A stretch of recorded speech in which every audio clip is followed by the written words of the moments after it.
I am so happy to have everybody tuned into the podcast today. We are Magic Happens Radio Network, and the show is titled Tell Me a Story. My name is Annette Rochelle Aben, and I would like to invite you out there, if you have a story you'd like to tell, to contact me by sending me an email, Annette@themagichappens.com. Actually, themagichappensnow.com. Do that, themagichappensnow.com, and we will give you an opportunity to come onto the program and share your story. Pretty much whatever it is, as long as it's uplifting and it's inspiring and it's something that we can wrap our heads around. And I say that because so many stories we hear, whether it's conversation at the grocery store or things we hear through the media, social media, press, whatever, aren't necessarily so uplifting and they aren't necessarily so exciting. That doesn't mean we don't need to hear them, but if we're going to hear the funky stuff, we kind of need to know what we can do to help process that, because the more we put in our heads and what we put in our heads and then what we turn around and share actually creates the world that we live in.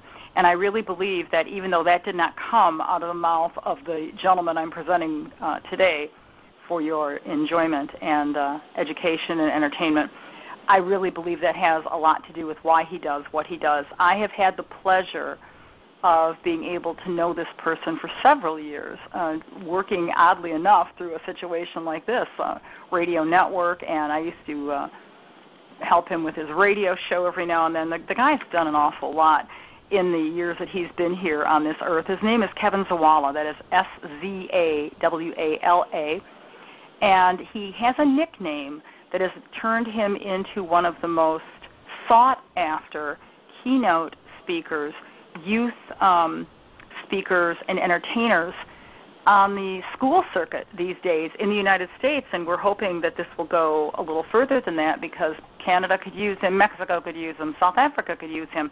He goes by Mr. Peace, and what he does is he goes in and he talks to people of all ages, K through 12, about peace and about how they can become one of the only race that exists, which is the human race. But if I keep sitting here talking about him, you don't get to learn anything more because he has a whole lot more to say than I do. So please welcome to the program today, Kevin, Mr. Peace Szawala. Kevin, how are you? How's it going? I'm doing just great. How about yourself? Hey, if I was any better, I'd have to be you. All right. and I'm thrilled to have you on the show for any number of reasons, but not the least of which is the message you have to share with people, the fact that you've recently achieved a phenomenal level in your organization that's become 501c3, which means now all contributions that are made are tax deductible. This Correct, is a really cool thing for people, individuals as well as schools, because funding is available for people to bring you in. And we are going to give your website out throughout the show so people will understand that. But I say I know you, and I've known you for a while here, and I know what you do and watched you go through the ranks. But why don't you tell us what only you can tell us about who you are, what you do, and why you do it? Yeah, sure thing. Thanks for having me on the show. This is a great honor, great privilege. It's been great to get to know you over the years, too, Annette. And my name is Kevin Szawala, or Mr. Peace. That's what I usually go by when I speak to students and what kind of who they know me by. But I am a youth motivational speaker based out of Southeast Michigan, pretty close to Detroit, Michigan, where I grew up. And I go all over the country, as of right now, the United States, and I speak to youth, primarily grades K through 12. I do bullying prevention, suicide prevention, character education programs at schools, both faith-based and secular. Do retreats, keynotes, performances, because the other hats that I wear include hip-hop and spoken word poetry. So that's something I'm very passionate about too. But more importantly, just my heart is with our youth, and part of the reason I left corporate America and a couple college degrees to pursue my greater heart purpose, I would call it, which is our youth and our young people, and to give back to them, because you can't put a price tag on passion. So over the last 10 years, I've been speaking, over 20 states now, over 1 million youth that I've had the opportunity to talk with, as well as over 1,000 schools and organizations. And like Annette, you just said, I recently retroactive back to last July 2017, I am a 501c3 nonprofit foundation, Mr. Peace Incorporated. And yes, that's with respect to my motivational assembly programs, that schools that don't have the funds or limited funds would be able to utilize any donation that I receive to offset the cost to bring my inspirational message to their school community. That is amazing. And I say that for a couple of different reasons, not just the 501c3. First of all, congratulations on that. There's Thank you. A real need to let people know how easy it is to access you. So we're going to send people to your website, which is mrpeace.org. mrpeace.org. You're going to find out everything you need to know about what Kevin can do for you, your school, your organization. So please go visit. But there's a certain, okay, this guy must be for real. He's a legitimate organization. And not that you weren't before, and I didn't mean to cast any aspersions.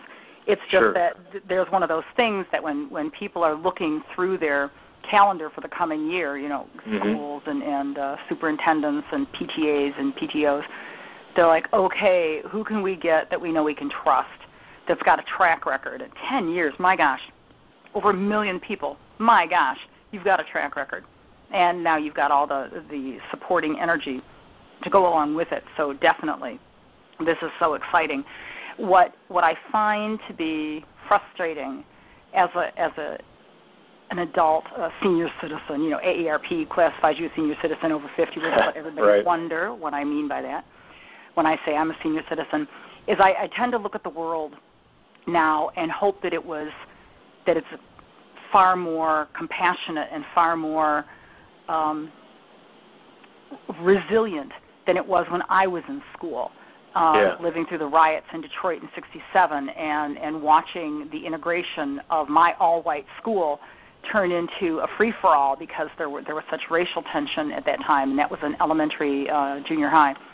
And yet, what I'm finding out through social media and other medias is this is not the case, that there is such a need now for what you are doing that it boggles the mind. So you spoke just a moment ago about suicide prevention and anti-bullying. What's going on, Kevin? What's going on with all of this? Yeah, you're kind of hitting the nail on the head. I mean, it's something that's heavy on a lot of people's hearts, and it's something that's maybe even worse than it ever has been, where younger and younger students that I keep interacting with and speaking with are considering taking their life. 7-year-olds, 8-year-olds. It's just mind-blowing and kind of unfathomable that people are even considering doing this. But when I come back to like the bullying side of things and what's really going on, I always tell youth that I'm speaking to is that I'm told so many times that kids are cruel and people are cruel, but I say, no, they're not, that we're all just mirrors.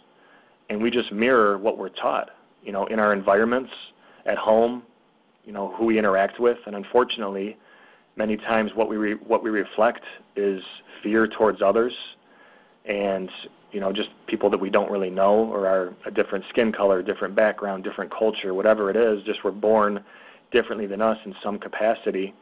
And many times who we fear, what we fear, we hurt. And so what I'm always able to talk about at these assemblies is that, unfortunately, sometimes the people we hurt aren't just others, but ourselves. And we see this with the self-harm issues that are going through the roof, right? And the rates that just keep skyrocketing. The Center for Disease Control recently came out with statistics that ages 10 to 14, the cause of death, the cause of death is now at a higher rate based on suicides when only 15 years ago the cause of death for that age range was traffic accidents. And that rate for cause of death outnumbered suicide 5 times 15 years ago. But now the story has flipped, and suicides, people taking their lives, where it's never about wanting to die but not wanting to deal with that pain anymore, has finally jumped past that. And so I'm brought into these schools, not just to sometimes help with prevention, but unfortunately to help with healing, because a student ended up taking their life. There was a story recently, I spoke at a school here in Michigan, and a 14-year-old, his name was Quincy Hope. Ironically, his last name is Hope, but he took his life. And, it's one of these things that it's a permanent solution to a temporary problem. But why it's even more vital for all of us to realize that in just a few seconds, one breath, one heartbeat, one word, one action, we can either uplift somebody higher than the clouds, something we say or do stays on their heart positively for the rest of their life, or in a few seconds, what we say or do can destroy a life and stay on their heart negatively for the rest of their life. And bullying, just to follow up with that, is that it's now more and more states are adopting this, where bullying does not have to be a repeated action, right? There's a new law in Texas, and I just spoke there back in December of 2017, especially near Houston, trying to bring some healing post-Hurricane Harvey to some schools in that area. But the whole idea is that there was a 16-year-old, and he took his life. His first name was David. And so there's now something called David's Law, that throughout that state and a lot of other states are starting to adopt this policy that bullying does not have to be repeated. It can just be a one-time action, right? And so anything you do to intimidate someone, make them feel like they're worth less or worthless, cyberbullying, socially, online or in person, that can be now considered bullying. Gee whiz. This is Tell Me a Story, a presentation of the Magic Happens Radio Network, and my guest today is Kevin, Mr. Peace Szawala, and Mr. Peace would be the name that the schools would introduce him by and the children would get to know him by, and we say children K through 12, young people of all ages that Kevin has the opportunity to speak with. And Kevin was just giving us some hair-raising statistics about suicide. My mind is still reeling. 10 to 14-year-olds, the suicide rate, the main cause of death over the last 15 years, and 15 years ago it was traffic accidents. I mean, my gosh, incredible. Right. And when I think about that, age 14 is just before we tip into high school. Most high schools now have a 9th grade, 9th, 10th, 11th, and 12th, so that's 15, 16 through 18. So yeah. These are young people who can't even drive a car yet. They can't even hold a job, really. I mean, you can deliver papers, maybe babysit, but they're legally not even old enough to do that. But yet they are not seeing what the future could hold for them because they're so caught up in the cyclone of what's going on. Because, and would you think that the reason that this happens, and it is just our opinion, obviously, because we're not these children, but you've dealt with a lot of these kids, is it self-esteem, maybe combined with the fact that they don't know where to turn or what to do? I mean, how do you see, what are these kids telling you? Yeah, I think a lot of it is that self-hatred, and it's the non-love. I was speaking at a school out east in Connecticut, and I had a student come up to me. He was a 3rd grader, and he came up to me and pulled something out of his pocket, and written on this little card, he said, "Mr. Peace, I look at this once a day." And it said, "I'm a mistake." And he actually, was having thoughts of suicide, really getting bullied a lot for not only his race and where he was born, but also for his size, being small for his age. And he was told this from somebody that he really valued their opinion, who he cared about. But he said he started realizing that this isn't the truth. Those are lies, and there's a lot of opinions out there, but not all of them matter. When people start seeing that we can flip that script and say, hey, you're not a mistake, that you're not worthless, but yet that you're a miracle, I mean, that's where truth comes in and where life comes in and hope comes in, and it changes everything, that they start realizing that they're true best friends, and sometimes they just have one, and one is worth $1 million, but that those are the ones that are worth their time, people that respect them for who they are and see them for what's inside, right? See them for their heart first. And I always preach this other concept, one race human, that we're able to see everybody around us as human beings before anything else. So part of it, is to understand that that, that we actually are worth something, and that our voice is important, and who we are for this world is important, and that we are needed, and we have power to change lives through our words, through our actions, even potentially save lives. That's something where it kind of has to start. But on the realistic side of things too, I just saw a statistic the other day that, the average person has anywhere between 60 and 78,000 thoughts per day. But out of these 60 to 78,000 thoughts, 80% are negative in nature for the average person. And out of these 60 to 78,000, 98% of them are the ones that you had yesterday, because we're creatures of habit. So we're playing the same negative record over and over again. And if somebody says that you're not beautiful, or you're not pretty enough, you're not smart enough, you're not good enough, you're not enough, and we believe it, then that's all we keep playing, right? Because your mind's going to believe whatever you tell it. It's not like food poisoning where your body rejects it, right? It's going to be something that if we hear this and we believe it, well, it becomes truth. And I got students come up to me, on a daily basis after I speak saying my 80% is 110%, because all I think about every day is how much of a mistake I am or how worthless I am.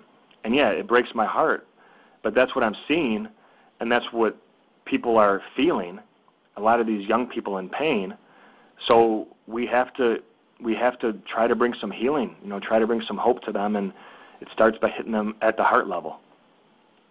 And offering them new words to put into those records, into those tapes that they play. And I don't mean to sound patronizing, but I commend you for that, because there's too much coming, and it's coming from people that just don't know any better. When I say somebody's ignorant, I don't mean this to be disrespectful. They're ignorant because they're not educated.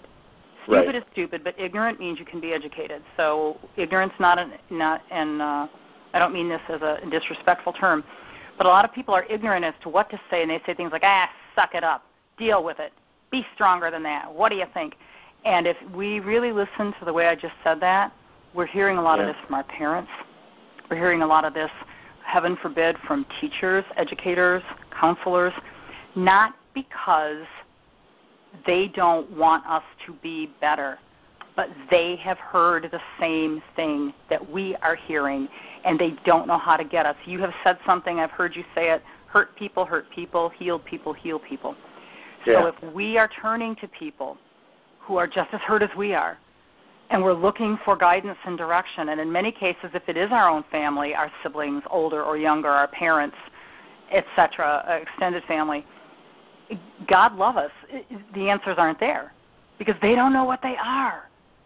And you're giving us, through this conversation right now today, Mr. Peace, you're giving us the information that could help us. If I can remember to say one nice thing, to be kinder than I think I can, etc., one time a day to just one other person, can that make a difference? Oh, sure. And it's one of those things too that, it's, both are choices, right? Hurt people, that's a choice. That the easy thing to do as a human being is that if I'm hurt from somebody that said something to me that diminished my spirit or my value, that I will go and then push that pain onto someone else. Well, that's a choice, and unfortunately, like I said before, sometimes that other person is ourselves. But on the flip side, I also talk about how healed people heal people, and that no matter how full our hearts get of pain, and we all will experience pain at some point in our lives. We've got billions of nerve endings in our body, so we will feel pain. We always have a choice how to respond to it, right? And so if we can become healed,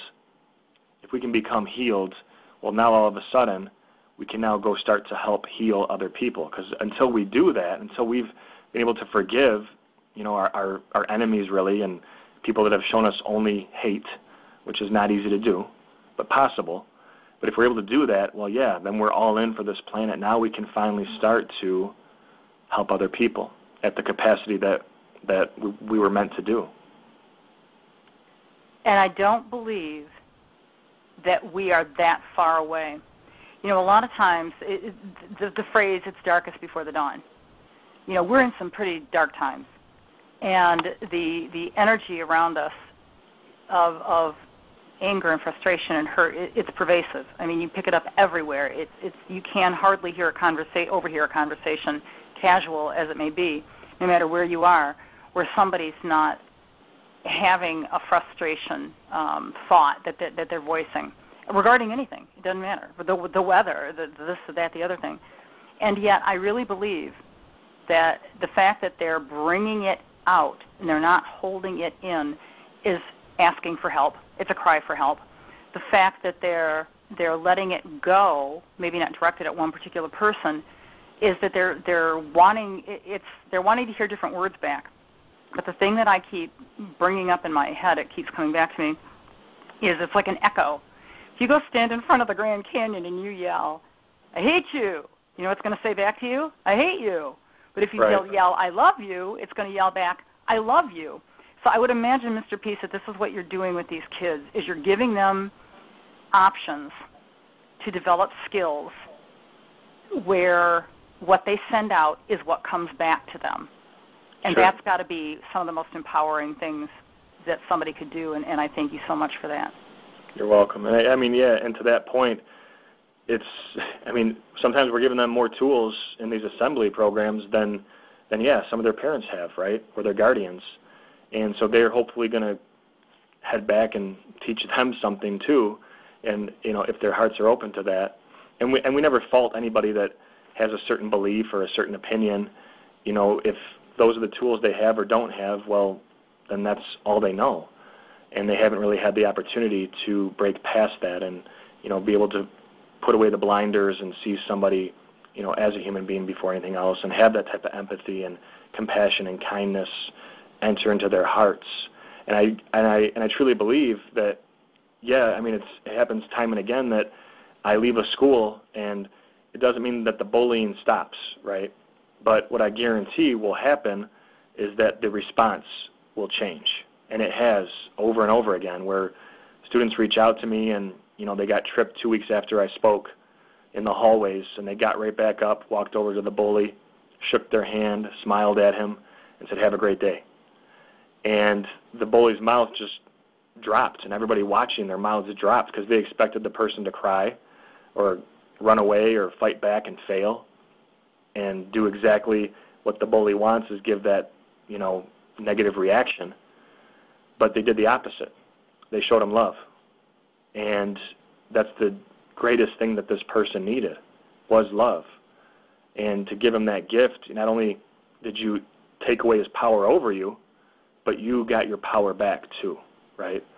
And I think an even greater, realization, in this process is to put yourself in that person's shoes, that what they're saying, that's their own issues, and they're probably getting bullied themselves, and they're hurting themselves, and this person was hurting and was screaming, and 2 days later, the person that got tripped went up to him and had a conversation, and it turns out both his parents are alcoholics.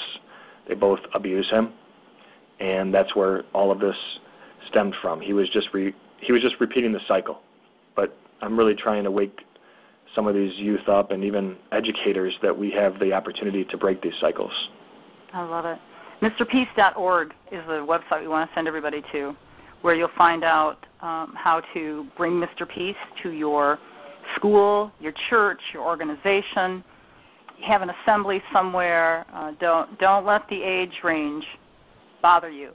If this is K through 12, that's great. But if this is adults, how cool is that too? Just bring him in. He'll come talk to you. He'll get you all riled up and happy and clapping and seriously.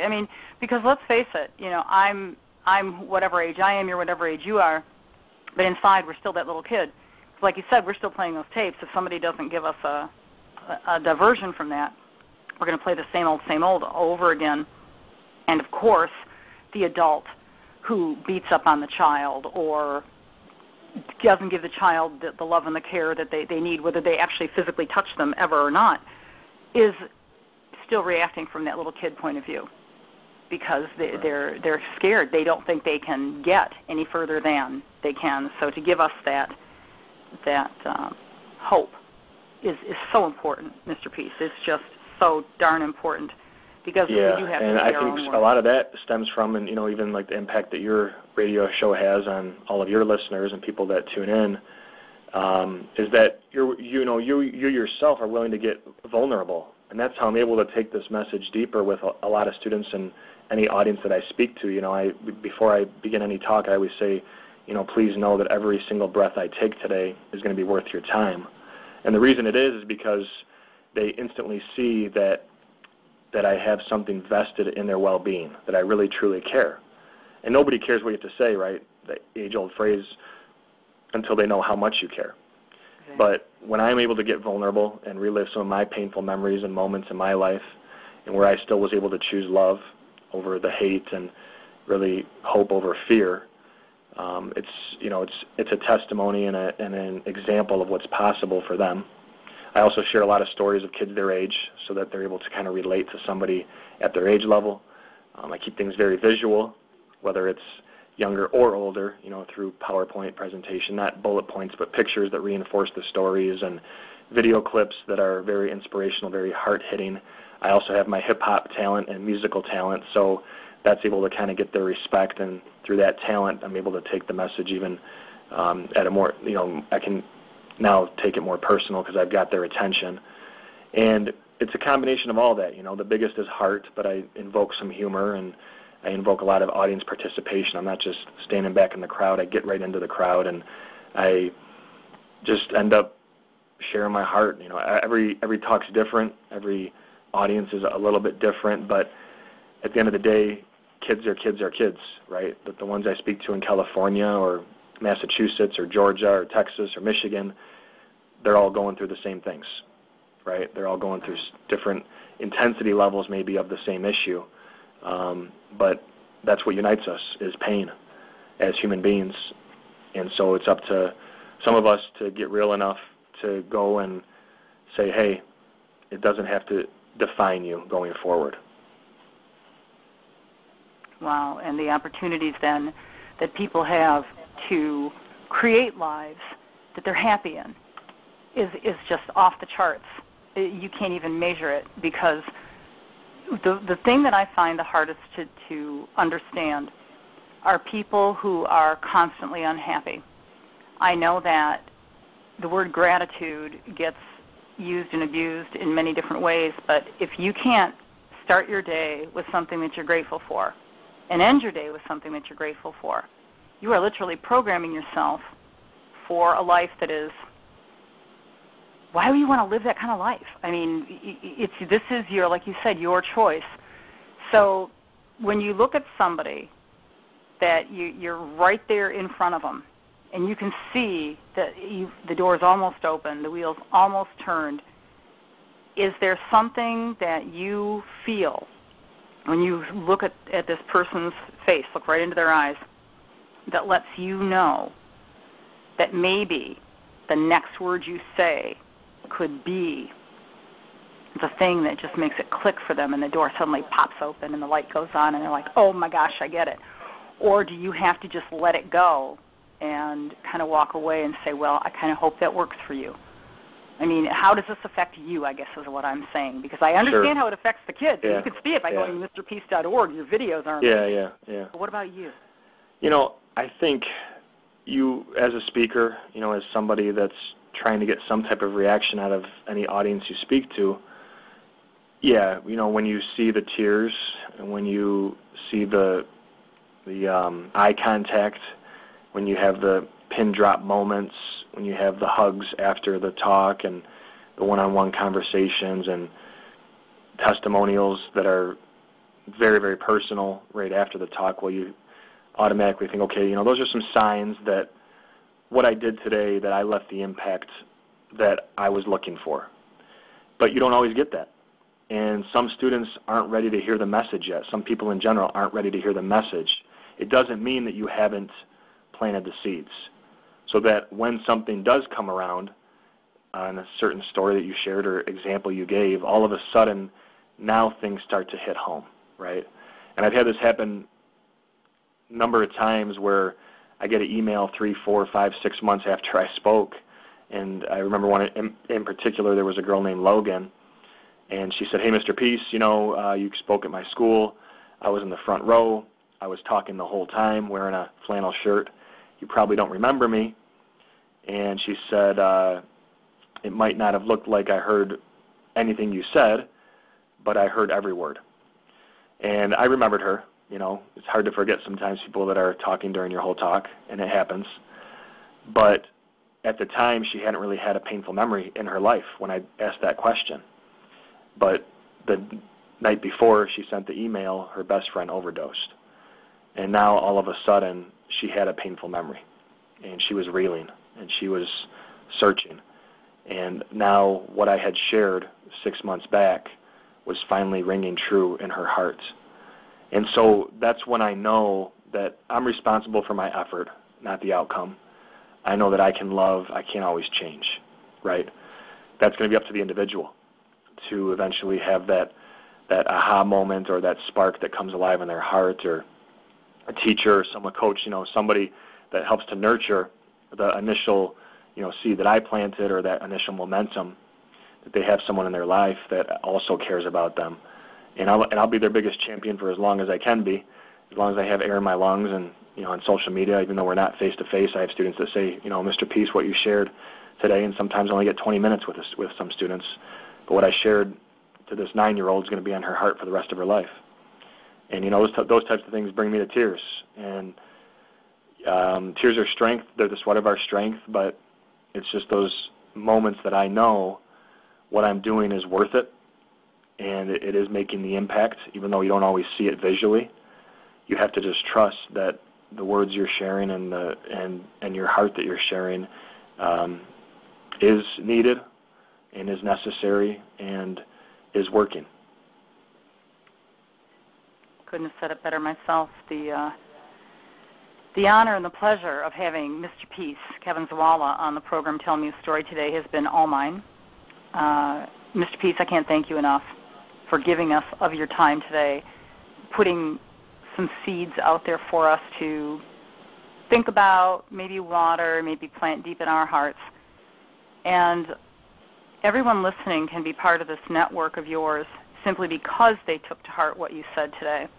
And I hope they listen to the program again and again and share it with younger people or older people of all different ages, and that they visit your website, mrpeace.org, and find out more, not just about what you were speaking of, but how maybe they could bring you into their environment and give them the support that they need to help grow a kinder, more compassionate, more loving world, because we're all part of that. I can't thank you enough today for everything you've done and everything you've done for the people from the last 10 years and what you're going to do for the next however many. Well, thank you so much. And, with respect to bringing my program to any school, know that if you do bring me in, I usually plan on staying the whole day. Try to do my programs in the morning so I can have some one-on-one time with the students during lunch, those that want to reach out to me, share something on their heart. And then I'm always available post-program, obviously through social media, as a follow-up resource to the students that also want to reach out to me. A lot of schools, that started with a school in California, are starting to commit to like a kindness pledge where they all trace their hands. They write the M. They trace the M on this hand cutout. And I didn't mention that, but every one of us with the lines of our hand on one of our hands, with the lines on our palms, we have the letter M etched on our palms. And sometimes it's on both hands, sometimes it's a faint line that connects it. But this M, I believe, stands for miracle. And upside down W stands for worthy. But the students end up seeing that as a reminder on a daily basis, like in a high traffic area of the school and a big bulletin board. They make all the hands they trace with the M for miracles and a little phrase that says how they're going to start showing more kindness, by including others, by showing more respect, by making a new friend every day. They put that daily pledge on this board on their hand with the M and make it into a giant peace sign. And it's kind of a reminder of what I spoke on. So there is ways to keep that spark alive. It's not just a 2-week high that dies down. I offer a lot of follow-up resources. And the other thing to note is that I always work within any budget, because getting the message heard is my top priority. And I want to bring the healing to as many as possible. And I'm sure you will. I'm sure you will. Thank you so much. Not a problem. Thank you. Most honored to have Mr. Peace on the program today. Find him at mrpeace.org, and be sure to figure out when you get there, follow the links to donate, because even if you're not bringing him to your school, you could actually help him get to another school. Fill those coffers. Kevin Szawala has Mr. Peace Incorporated, which is a 501c3, so your contribution is completely tax deductible, and that is something wonderful to know. So once again, MrPeace.org is where we send you. Find out more about how you can help this world by helping Mr. Peace help the kids of this world, the young people of this world.